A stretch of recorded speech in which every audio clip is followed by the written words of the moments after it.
Greetings to all. இன்னைக்கு நம்ம term 1 7th ஸ்டாண்டர்டில் மெஷர்மெண்ட்ஸ் ராம்பஸ் பார்க்க போகிறோம். முன்னாடி 2.1ல் parallelogram பார்த்தோம்.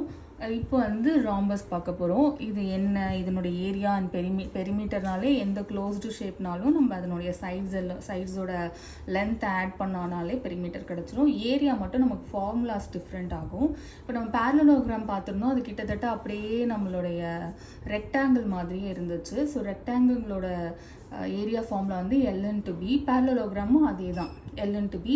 parallelogram-க்கும் ரெக்டாங்கிளுக்கும் இருக்க வித்தியாசம் என்னென்னா, அந்த ஆங்கிள்ஸ், அந்த 4 ஆங்கிள்ஸ் வந்து 90 இருக்கும்போது அது வந்து ரெக்டாங்கிளாக இருக்கும். அந்த 4 ஆங்கிளில் வந்து 90 டிகிரி இல்லாமல் வேறு ஆங்கிள்ஸ் இருக்கும். அதே மாதிரி டயக்னல்ஸ் வந்து ஈக்குவலாக இருக்காது. நமக்கு வந்து ரெக்டாங்கிளில் டயக்னல்ஸ் ஈக்குவலாக இருக்கும், ஈக்குவல் லென்த்தாக இருக்கும். இதே நமக்கு வந்து parallelogram-ல அந்த மாதிரி டயக்னல்ஸ் ஈக்குவலாக இருக்காது. இந்த டிஃப்ரென்ஸ் இருக்கும்போது தான் இது parallelogram, இது வந்து ரெக்டாங்கிள் அப்படின்னு நம்ம வேறுபடுத்தி பார்க்குறோம். அதே மாதிரி இப்போ ராம்பஸ் வந்தோன்னு வச்சுக்கோங்களேன். ராம்பஸ் வரும்போது அதில் ஆப்போசிட் சைஸ் ஈக்குவலாக இருக்கும்போது தான் நம்ம ரெக்டாங்கிள் parallelogram அப்படின்னு வரும். ராம்பஸ் அப்படிங்கும்போது ஆல் சைட்ஸ் ஈக்குவல் தான். ஆல் சைட்ஸ் ஈக்குவல்னாலே நம்ம ஏற்கனவே படித்த ஷேப் என்னது, ஆல் சைட்ஸ் ஈக்குவல்னு வச்சு அது வந்து ஸ்கொயர் இல்லையா. இப்போ நம்ம ஸ்கொயர், நம்ம ஏற்கனவே படித்த ஸ்கொயருக்கும் இந்த ராம்பஸ்க்கு என்ன வித்தியாசம்னு பார்ப்போம். ஆல் சைட்ஸ் வந்து நமக்கு 90 டிகிரி ஃபார்ம் ஆகும். அதே மாதிரி டயக்னல்ஸ் வந்து ஈக்குவலாக இருக்கும். ஒன்று 90 டிகிரியில் கட் பண்ணிக்கும், பைசெக்ட் பண்ணும். இங்கே பார்த்தீங்கன்னா வேறு வேறு ஆங்கிள்ஸ் இருக்கும், எல்லாமே 90 கிடையாது. 90னா நம்ம எப்படி போடுவோம், அந்த ஆங்கிளை இப்படி ஸ்கொயர் மாதிரி போடுவோம். எல் ஷேப்பில் போடும்போது அது ஸ்கொயர் மாதிரி தெரியும்.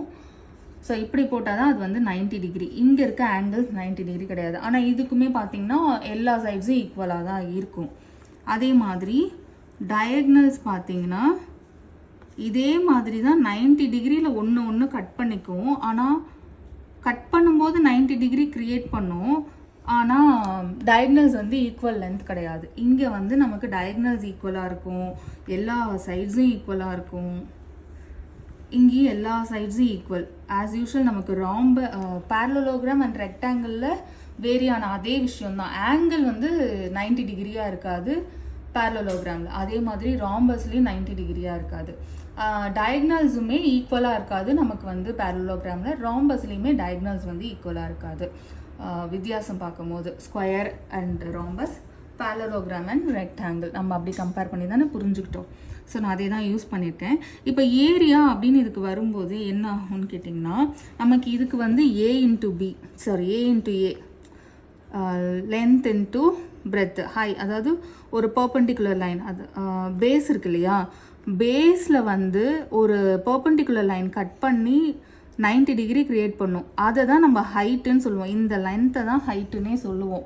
ஸோ இங்கெல்லாம் பொறுத்த வரைக்கும் இதெல்லாம் வந்து 90 டிகிரி க்ரியேட் பண்ணுறதுனால ஈஸியாக நம்ம பேஸையும் ஹைட்டையும் மல்டிபிள் பண்ணும்போது நமக்கு ஏரியா கிடச்சிருது.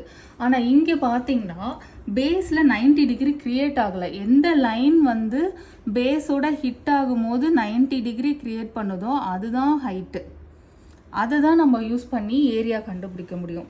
ஸோ ராம்பஸ்க்கும் நமக்கு parallelogram மாதிரி ஹைட்டு தெரியணும், பேஸ் தெரியணும். அப்போ அதை வந்து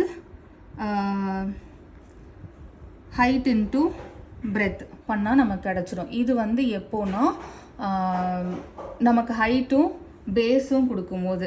இல்லை டயக்னல் வச்சுமே ராம்பஸில் நம்ம வந்து ஏரியா கண்டுபிடிக்க முடியும். எப்படின்னு கேட்டிங்கன்னா, இப்போ பாருங்கள், இந்த 4 ட்ரையாங்கிளாக பிரிஞ்சிருக்கு இல்லையா, 1 2 3 4 1 2 3 4 4 ட்ரையாங்கிளாக பிரிஞ்சிருக்கு இல்லையா. இந்த 4 ட்ரையாங்கிளோட ஏரியாவையும் நம்ம வந்து தனித்தனியாக ஆட் பண்ணோன்னா என்ன கிடைக்கும்னா, half of D1 into D2ன்னு கிடைக்கும். அதாவது half of இந்த டயக்னலோட லென்த்து இன்ட்டு இந்த டயக்னலோட லென்த்துன்னு கிடைக்கும்.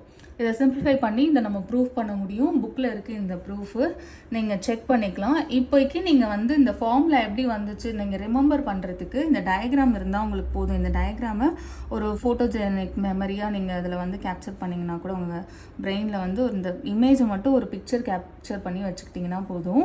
இந்த ராம்பஸோட ஏரியா எப்படி வருதுன்னா ட்ரையாங்கிளை வச்சு தான். இது 4 ஈக்குவல் ட்ரையாங்கிளாக பிரியுது, 1 2 3 4ன்னு. ஸோ இது ஏரியான்னும் போது இந்த 4 ட்ரையாங்கிளோட ஏரியாவையும் ஆட் பண்ணால் கிடைக்கும். என்ன கிடைக்கும்னா ½ × d1 × d2. இது நீங்கள் வந்து ட்ரையாங்கிளோட ஏரியாவோட கனெக்ட் பண்ணி பாருங்கள். ட்ரையாங்கிளோட ஏரியா என்னது? ½ × லென்த் × பிரெத் இல்லையா? ட்ரையாங்கிளுக்கு ½ × லென்த் × பிரெத்து. ஸோ அதனால தான் இந்த ட்ரையாங்கிளை யூஸ் பண்ணி தானே நம்ம ராம்பஸோட ஏரியாவை க்ரியேட் பண்ணுறோம், தெரிஞ்சுக்கிறோம். அதே ஃபார்முலா மாதிரி வரும், ½ × d1 × d2 டயக்னல் வச்சு. ஓகே, இப்போ நம்ம டயக்னல் கீழே பார்த்தீங்கன்னா நமக்கு வந்து டயக்னல்ஸ் கொடுத்துருக்காங்க. அதை யூஸ் பண்ணி நம்ம வந்து ஏரியா கண்டுபிடிக்கணும்.